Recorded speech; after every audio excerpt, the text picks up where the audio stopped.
Good morning সবাই, আশা করি ভালো আছো। আর এটা হচ্ছে আমার ছেলের টিফিন। অনেক দিন ধরে মানে 3-4 দিন ধরে বলছে যে মা আমাকে আলু পরোটা করে দাও। এবার রাতে না কি করেছি বলো তো, একটু বুদ্ধি করে কাজ করেছি। রাতে আলু সেদ্ধ দেওয়া হয়েছিল ভাতের মধ্যে, আলু সেদ্ধ মাখা খাওয়ার জন্য আর কি, ভাত দিয়ে ঝোল একটু কম ছিল বলে। এবার আলু সেদ্ধগুলো খাওয়া হয়নি, যেটা ছিল সেটা দিয়েই খাওয়া হয়ে গেছে। তো আমি আলু সিদ্ধগুলো দেখলাম যে রয়ে গেছে, রাতেই প্ল্যানিং করে রেখেছিলাম যে সকালে এটাই করে দেবো। তো রাতের বেলা সকালে উঠে আলু সিদ্ধটা পেস্ট করে একটু জিরে ধনে একটু লঙ্কা দিয়ে একটু ফ্রাই করে নিলাম, আর তারপরে ফটাফট করে 3টে আলু পরোটা করে দিয়েছিলাম। আর বিকেলবেলা এসে শুনি টিফিনটা রেখে এসছে, 2টো খেয়েছে, একটা রেখে এসছে, টিফিন বক্স ব্যাগ শুদ্ধ স্কুলে রেখে এসছে ভুল করে। তারপরে দেখো সারাদিন আর তোমাদের সাথে দেখা হয়নি। রান্নাবান্না করেছি, পনির করেছিলাম, আর এদিকে করেছিলাম হচ্ছে ভাজা করেছিলাম, আর একটা ডাল করেছিলাম। আর বাড়িতে এসেছি, আজকে খুব মানে কাজের চাপ ছিল অফিসে। তো সারাদিন আর তোমাদের সাথে দেখা হয়নি। বাড়িতে এসেছিলাম, এসে মাঝখানে খেয়ে ছেলে মেয়েকে খাইয়ে আবার গিয়েছিলাম, তখন তোমাদের সাথে ভিডিওটা অন করতে পারিনি। আর এই যে দেখো আমাদের ওয়াশিং মেশিনটা এনেছে অনেক দিন আগে। আমাদের আগের ওয়াশিং মেশিনটা আছে, কিন্তু সেটা এতবার রিপেয়ার করা হয়েছে যে তার আরেকটা নতুন ওয়াশিং মেশিন হয়ে যেত আর কি। তো বারবার করে মোটরটাই খারাপ হয়ে যায়।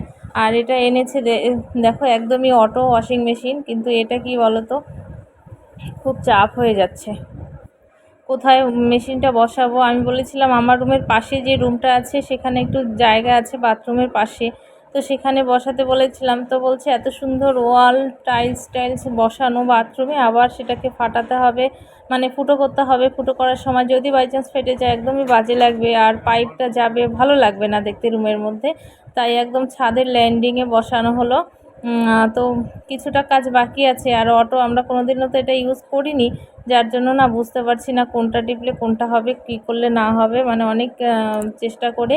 আর এই যে দেখো 15ই আগস্টের সব কিছু কিনে নিয়ে এসেছি। আজকেও 3-4 দিন ধরে ভাবছিলাম কিনে আনবো, কিন্তু কিছু অসুবিধার জন্য আনতে পারিনি। তো আজকে কিনে নিয়ে এলাম, ফ্ল্যাগ নিয়ে এসেছি। মানে আগামীকাল তোমরা শর্ট ভিডিও দেখতে পাবে আমরা কীরকম শর্ট ভিডিও বানাই। আর ছেলেকে যেই বলেছি বাবা একটা জিনিস এনেছি, ও আমার পিছ ছাড়ছে না, মা কী এনেছো বারবার করে জিজ্ঞেস করছে। আর এই যে মেয়ে দেখো, ওর দাদা ভাই যেটা দেখবে ওর সেটাই লাগবে। আর সব কিছুই এনেছি ওদের জন্য, আমার জন্য এনেছি। তো কি শর্ট ভিডিও করি তোমরা দেখো, প্লিজ অবশ্যই দেখো। আর যারা চ্যানেলটি সাবস্ক্রাইব করোনি অবশ্যই সাবস্ক্রাইব করে দিও আর কি। কেন বলো তো, প্রচুর কষ্ট করি জানো, আমি সত্যি কথা বলতে আমি মানে বলে বোঝাতে পারবো না তোমাদের আমি যে কি পরিমাণ পরিশ্রম করি জানো। এক ফোঁটা আমি রেস্ট পাই না, মানে তবু আমার ভিডিওটা আমি ছাড়ি না, মানে ব্লগিং করা ছাড়ি না। যে আমি কেন ছাড়বো, আমার খুব কষ্ট করে এই চ্যানেলটা যতটুকু করেছি না, অনেক কষ্ট করে দাঁড় করিয়েছি জানো। অনেকে বলে টাকা পাও কি না, কিন্তু সত্যি বন্ধুরা এখনও পাই না। পাবো, আশা করি পাবো। একটু অনেক কিছু ক্রাইটেরিয়া থাকে, সেগুলো আস্তে আস্তে পূরণ হচ্ছে। আর আমি সেরকম সময় দিতে পারি না ভিডিওটির উপরে, যার জন্য আমার সেরকমভাবে ভিউজ হয় না। তো তোমরা যদি পাশে থাকো অবশ্যই হবে।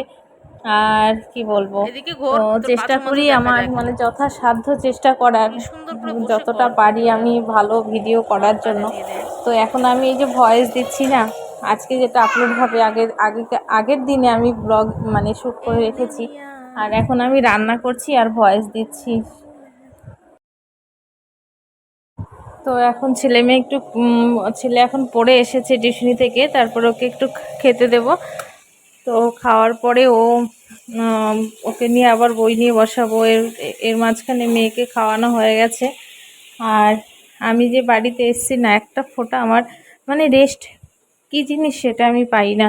তো আসার পরে মা বাবাকে চা করে দিতে হয়, এদিকে ভাত বসাতে হয়, ছেলে মেয়ের খাবার বানানো, ওকে পড়ানো, মেয়েকে ফ্রেশ করা, মানে কি আর বলবো।